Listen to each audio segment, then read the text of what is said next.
जरूरी है। धर्म का मार्ग अपनाने से सद्गुण आती है और मोक्ष की प्राप्ति होती है। ये सभी बातें बाल विदुषी श्री सलोनी शरण ने कही। उन्होंने ये भी कहा कि हमारे देश की सभ्यता और संस्कृति सारे देशों से अच्छी है, इसलिए विदेशों में भी लोग हमारे देश की सभ्यता और संस्कृति अपना रहे हैं। धर्म अनुरागी होने के लिए बुढ़ापे का इंतजार नहीं करना चाहिए। उन्होंने भक्त प्रहलाद और ध्रुव का उदाहरण देते हुए कहा कि ये दोनों बचपन से ही धर्म और भक्ति के मार्ग पर अग्रसर रहे हैं। गया जिले से अशोक शर्मा की रिपोर्ट। क्या नाम है आपका? जी, सलोनी शरण।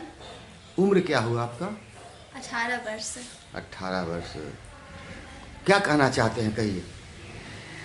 मैं तो सबसे पहले यही कहना चाहती हूँ कि जिस प्रकार मनुष्य अपना जीवन यापन कर रहे हैं और आगे करना चाहते हैं, तो उनके जीवन में बहुत से कार्य हैं और उनसे उनको वक्त नहीं मिलता। लेकिन उनसे मेरी यही आग्रह है कि जिस तरह से वो ढेर सारे कामों को करते हैं, तो थोड़ा सा समय धर्म के लिए भी बचाएं, थोड़ा सा समय पूजा पाठ जप के लिए भी निकालें, क्योंकि ये जीवन में बहुत ज़रूरी है।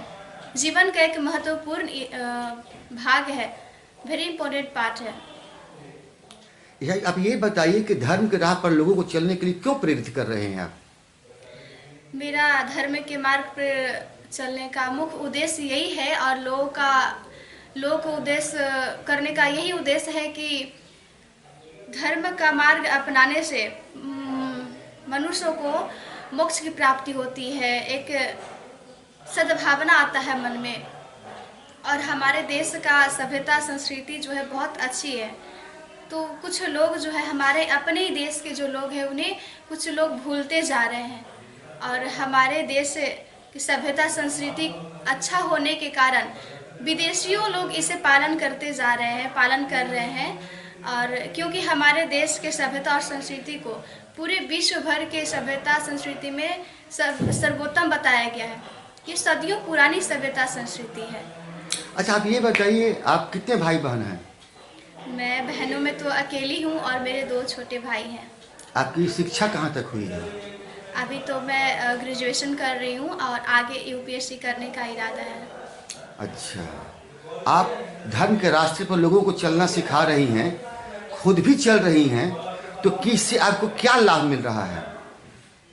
इससे इतना लाभ है कि मैं तो इसका वर्णन कर नहीं सकती, लेकिन फिर भी चंद लाइनों में मैं इसका वर्णन करना चाहती हूँ।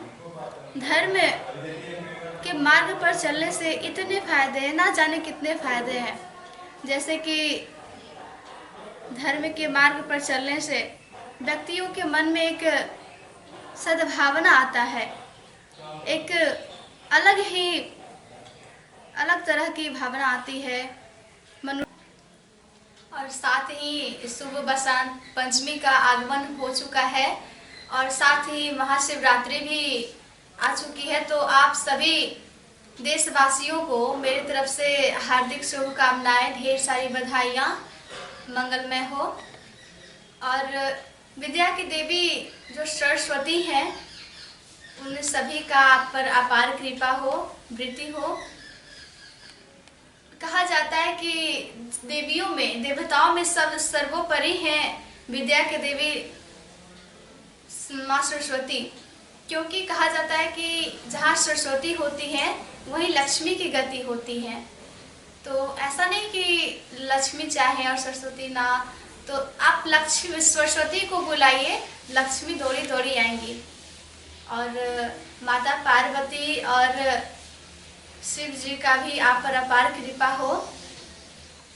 आप सभी सनातन धर्म के धर्मानुरागियों को मेरे तरफ से ढेर सारी बधाइयाँ। क्या नाम हुआ आपका? सलोनी शरण।